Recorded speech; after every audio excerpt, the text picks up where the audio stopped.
Welcome to the ultimate beginner guide for King Arthur Legends Rise, guys. In this video, I want to help to supercharge your progression and I want to help you understand the game. It is a very complex game. It has tons of different currencies, tons of different dungeons, bosses, and it can definitely be very overwhelming if you've never played this game before. Welcome to the channel, everyone. I'm Skratch. If you enjoyed the content, make sure you smash a like, subscribe to the channel for new guides on King Arthur Legends Rise, tips and tricks, and pretty much everything else that you need to know related to the game. Basically, guys, this is a turn-based RPG game, but on top of it is actually a city builder. You can upgrade your buildings, enhance them, gain more resources, etc. So as you may notice, I have tons of different buildings at different levels. You have actually 2 workers chilling right here in the background, and you will require wood and metal to upgrade your buildings. But that's something that we're gonna kind of like dive into later in this video. As I mentioned, a turn-based RPG, a hero collector. You're gonna have a bunch of different heroes, guys. And as usual, in every single game, people tend to be super excited for legendary heroes, champions. And everybody wants to play only with legendary champions. Now in King Arthur Legends Rise, guys, we do have around 70 plus different heroes. We have a few legendary champions, but what I really want to point out is that the rarity is not as important. These bosses are actually really well taught because it's all about the mechanics. So you can go in a dungeon with a team of 4 legendary heroes and fail. It doesn't matter that they're legendaries. What matters is to basically counter their mechanics. And rare champions are extremely important. Trust me when I'm telling you that this is one of the main reasons why you don't want to focus directly only on legendary heroes, but the cost to upgrade heroes varies based on their own rarity. So for example, if I want to advance one legendary hero, let's just say I want to advance her to rank 6. The cost to do it is much higher than the cost to do a rare or an uncommon.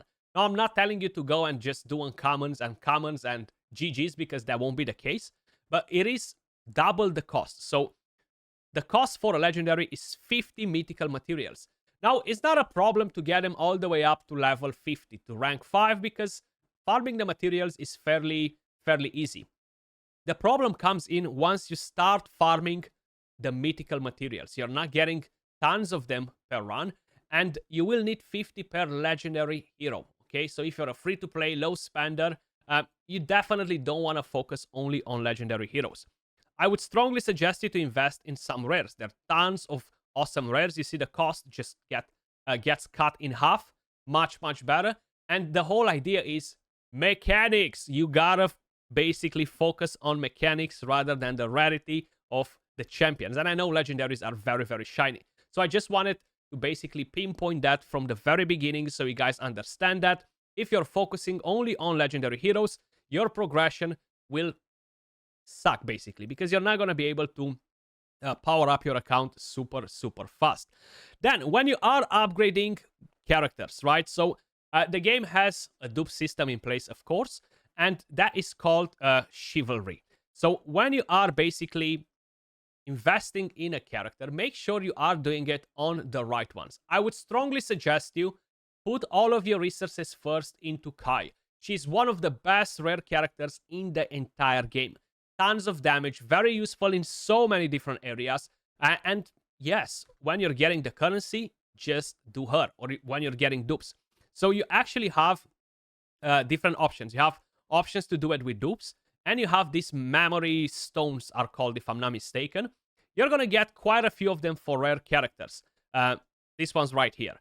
Make sure you're putting them in the right characters. King Arthur is great, but he's not going to be as good as other rare characters. So you have Isolde, you have Kai, you have quite a few different rare characters that are good. Rosier, very good for some of the dungeons. You have Sarah, very good healer. This is a legendary actually. You have Anguish, which is a very good rare character as well. So I would strongly suggest you to don't waste these materials into King Arthur or other rare characters that you might not end up in using in a lot of content, at least early on. I'm sure while we're gonna progress through the game and stuff, we're gonna collect tons of them, and they won't really become an issue. One thing that I really want to mention from the very beginning, guys, is gold. Okay, gold is a massive issue in this game. At least that's how it feels for me at the moment. I feel like I never have enough gold. I'm upgrading champions, I'm forging gear, I'm upgrading buildings. No matter what I'm doing, I need to spend gold, and you're not really getting a lot of gold. If you're selling gear, if you're farming gear, you're barely getting any silver from doing this, okay? The best way to get silver, of course, will be the power-up dungeon, and that's this one right here, gold and hero power-up. But to be honest, if I'm doing, I don't know, 300, 400 stamina, I might get close to 1.5, 2 million gold, and it burns instantly like this, because when you're leveling up gear, guys, it gets very expensive. The higher the stars on the gear, the more expensive. Let me just quickly show you, actually. So, go on equipment. If I'm trying to basically level up some of the gear right here, let's just take this 5-star piece, for example. If I want to enhance this right now, it's going to take 34,000 for 3 levels. Once I'm going to get from level 9 to level 12, it's going to cost me a few 100,000 per piece. Okay? I can sell all of this gear and get back almost nothing. Okay? You sell 50 pieces and you're getting like 50k back. Of course, I'm talking about 2-star, 3-star. The higher the star, the more gold you're getting from it. But check this out, for example. So let's just say we're going on sell. 8,000 for a 5-star. That's a 5-star, right? Look at that, 16,000. You're just not getting enough gold from selling all of these pieces. So be very careful with the way you are spending your gold. Don't level up tons of trash gear and you're just going to change it 20, 30 minutes later, because you're going to regret it. So I just wanted to kind of like make you aware of that. Talking about gems, how should we use our gems, especially if we are low spenders, free to play?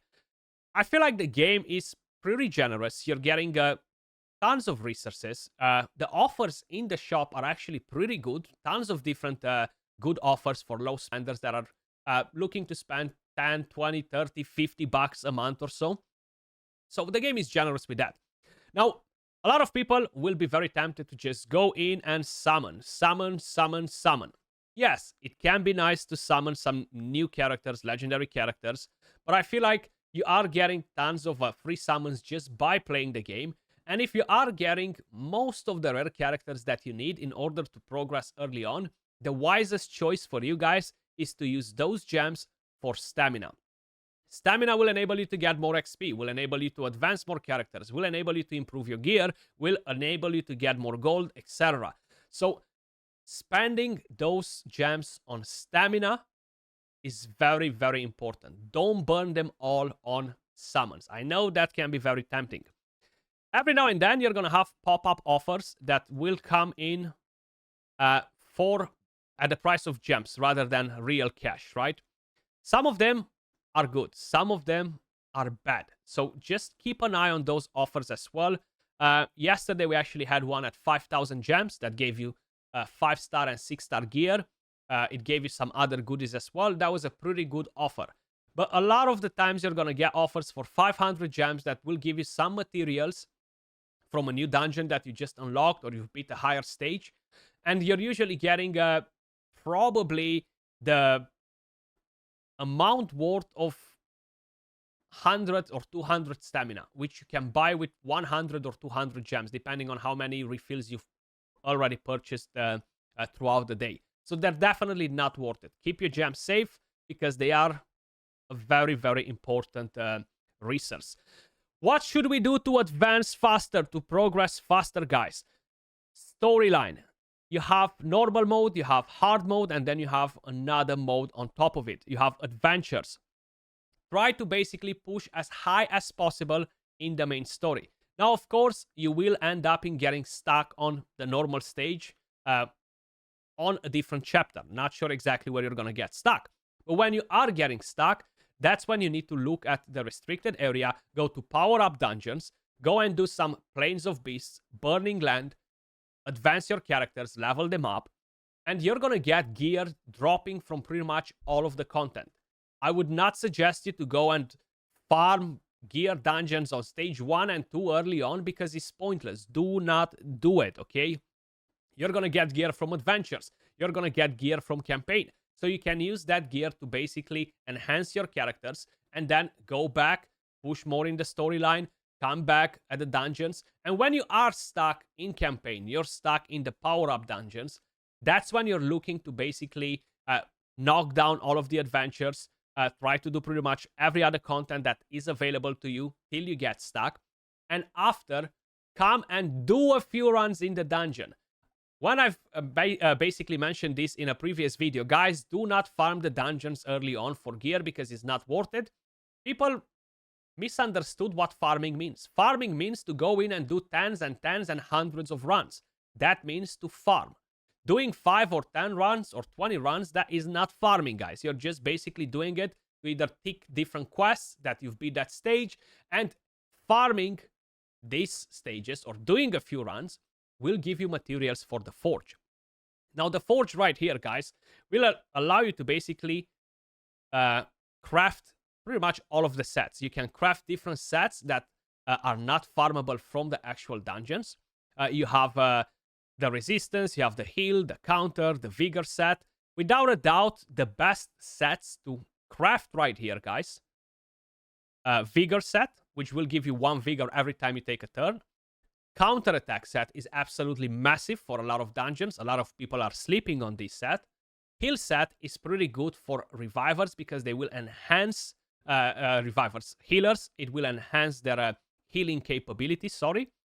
I'm not sure why I'm thinking about revivers though. And you want to focus on this. You're not going to have unlimited materials to forge. It's very expensive to forge as well. It's costing you gold, wood, and metal. And early on, you won't really struggle with wood and metal because you probably haven't upgraded enough buildings. Once you start upgrading a lot of buildings, wood, metal will become a problem as well next to that gold. So definitely don't forge the sets that can be farmed from campaign, the sets that drop from dungeons, because you will regret it, okay? Make sure you're focusing on the right things. As I mentioned, there are so many different currencies in the game, guys, that it will take me probably 1-2 weeks just to remember what all of these currencies are doing. I've played this game in the very first beta. I missed the second beta. Either way, tons and tons of different currencies for advancing your relic, for leveling up your relic, for skilling your relic, for advancing your character, for leveling up your character, for skilling your character, for advancing your character. For the forge, you have tons of different materials. Crazy, a lot of currencies, okay? So you definitely need to basically pay a bit of attention to all of these things right here because they will be pretty important. You have a market. The market can be leveled up. Always keep an eye for these 2 top slots because they will come at a discount price, basically. And this will refresh every 24 hours. You have a free daily refresh, and then you're going to have a second refresh for 100 gems. Now, right here, you can find tons of different goodies at the bottom, too. The main problem is, again, taking me back to the gold, okay? You don't really have tons of gold to afford to basically spend it on all of these commodities. Let me just call them like that, like in real life, okay?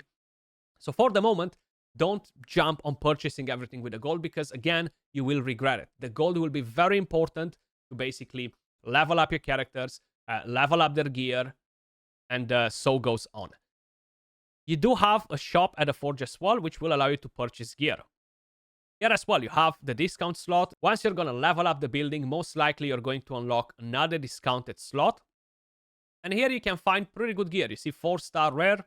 This can be nice. But again, only buy it if you really need it. You're going to find materials for the forge. They're pretty expensive. So again, don't jump in on wasting all of your gold on materials and stuff like this. Dungeons and content, guys. As I mentioned, so many currencies, and guess what? They're coming from most of these dungeons. So you have 2 gear dungeons that they will be unlocked fairly early, I would say. As I mentioned, don't burn a lot of stamina to farm this. Farming means tens and hundreds of runs, not doing 10, 20 runs, okay?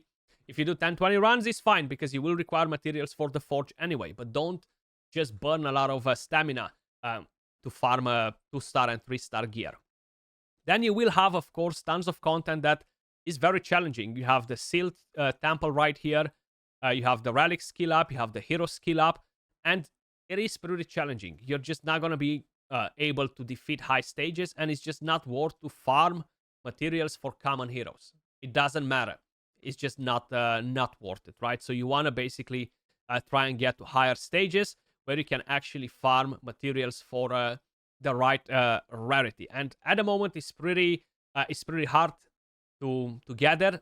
We definitely have to basically level up better teams, get higher levels on our characters, better gear, and stuff like this. So don't jump on it. The Forbidden Dungeon is very similar with the Doom Tower in Raid, Feymander in Dragonair Silent Gods.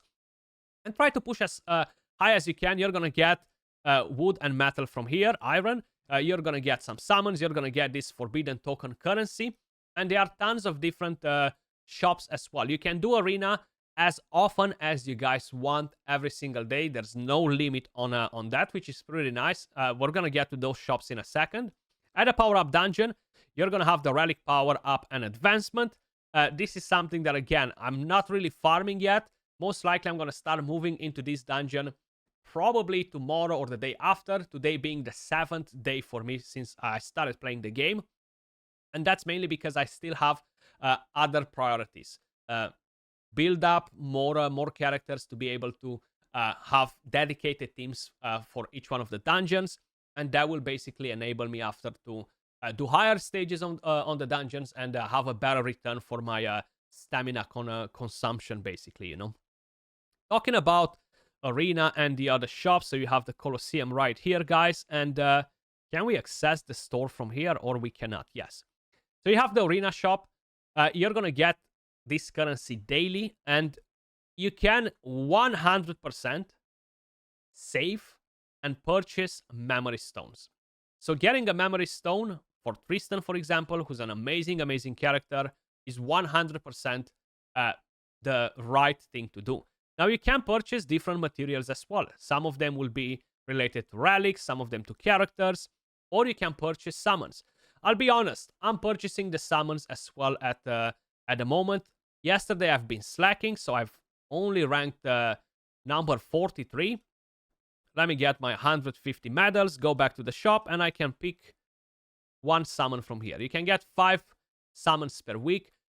To get the memory stones, it will take some time. You're not going to get them done in one day. You're not getting these medals just by farming arena for every single fight. You're getting them for your rank every single day, right? So the higher the rank, the more medals you're actually going to get. You see, right now I'm rank 24, and I'm not even sure what I'm going to get. 24, I said, right? So basically 300, 200, actually right here, 250, sorry. You're not getting a lot every single day. That's why it's going to take a while to purchase those memory stones, but they will be very important. Now, if you're going to go at the offers right here, guys, you're going to have a different store. So I just want to quickly make something crystal clear. At a special shop, again, you can purchase summons. You can purchase everything. This currency comes from that forbidden game mode, like the Doom Tower that I just mentioned before. Do not purchase summons from here. They're very costly at 3,000 per summon. And the main thing that you should purchase is this pedestal right here. This is required to ascend your characters and is one of the rarest materials in the entire game. Always purchase that. Make sure you have enough currency after for different things that might be important, like statue chest or different things like this that will enable you to basically either advance your relics, level them up, or your characters or skills. I feel like they're more important than the actual summons. I know they're juicy. I know you want to do it, but it's better if you're not. Then you have the Knight's Pass right here, guys. So the Commander Pass can be purchased with 2,000 gems, right? And you're gonna get some pretty good rewards from here. In the long run, it's definitely worth getting. Some people are saying a thing, some people are saying a different one. I personally don't disagree. I don't agree. I'm kind of like in between. I'm fine with either one of these methods. You can purchase this later in the game once you actually unlock a few levels.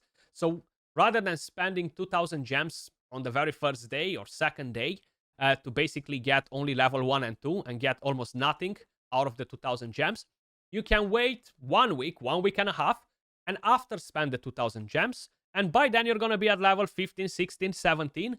And when you spend the 2000 gems, you're going to get tons of rewards. So it's going to feel a bit different, right? Either way, you can do it however you guys prefer. As I mentioned, the game is fairly generous when we're talking about gems and summons. So you're going to be able to just collect quite a few of them just by basically playing the game, right? And all of these buildings around, guys, they will unlock. There isn't much to tell you about them. Yes, you have the steel mill, you have the lumber yard, which will give you basically wood and metal. You can upgrade the buildings to get more production. And that's about it. You will require to have them leveled up in order to level up your castle. Now, if we are quickly going to talk about clans, if we head over right here, 100% stay in an active clan. Every single day, the game will reward you with a free legendary summon. I mean legendary, a free special summon. You might get a legendary from it. But only if all of your 25 members, they log in daily. If they don't log in daily, it sucks and it hurts the free-to-play players especially. So you want to make sure you are in an active clan. Which, by the way, it seems like my clan is not active enough. So who knows what we're going to do here. We got to get to more active members basically in here. Then you have clan raids, guys. You're going to encounter dungeon bosses in here. You will get a different currency, which is going to be used for the clan shop. And yeah, you just attack. You have 2 different tickets per day, and you cannot use the same team twice. So you're gonna need 8 champions to attack 2 different bosses. There is one interesting thing in this game actually that I forgot to mention regarding the heroes. Some of them will be affected by weather. If it's day, if it's night, if it's sunny, if it's windy, if it's rainy. So bringing the right characters into a fight versus all of the dungeon bosses, versus all of the stages in campaign, will benefit you because they will gain additional stats. Let me just quickly show you. You see? Night Squall. So if I'm bringing in characters that favor night, I'm going to get extra crit damage, damage reduction, I'm going to get attack speed. So that's something that you need to keep in mind as well. You have something like factions, but they're not really factions in the game for the heroes, guys. So if you go at the restricted area, you have the favored dungeons. I mean, they're called factions in every single game, so I'm going to stick with it. But basically, it's just the symbol that each one of the characters has. So you're going to have to farm this in order to get these materials that will allow you to advance your characters. And early on, you're not going to be able to have teams for all of this, you know. Most likely, you're not going to have teams for any of them, to be honest. And you're going to be stuck at a super low stage, like the majority of the players that are not whales or krakens, right? I'm just trying to think if I've basically missed anything that's pretty important related to the game, guys. But I feel like we covered most of the things. Hopefully, I haven't missed anything important. I'm not going to go over the obvious things like the plaza fountain. Actually, I do want to mention one more thing. So right here at the Mage's Tower, you're going to be able to go at the Alchemy and just synthesize or alchemize different things like materials, daily perks. Skip the daily perks, man. Look at the cost. 5,000 wood, 5,000 iron. The gold is not at a high cost, but it's just not worth it. You're really not getting much out of it. Yes, doing some XP potions for gold is worth it. So try to do this because you're not losing anything. You're basically wasting some small ones to gain some of the big ones. So that's definitely worth it. With uncommon and legendary relics and stuff like this, again, is definitely not a bad thing to do it because you're basically gaining some extra XP. But don't burn it on here because you will require the wood and the metal for buildings and for the forge. Very, very important to keep that in mind as well. But that was all for today's video, guys. Let me know your thoughts in the comments down below. How are you finding King Arthur Legends Rise so far?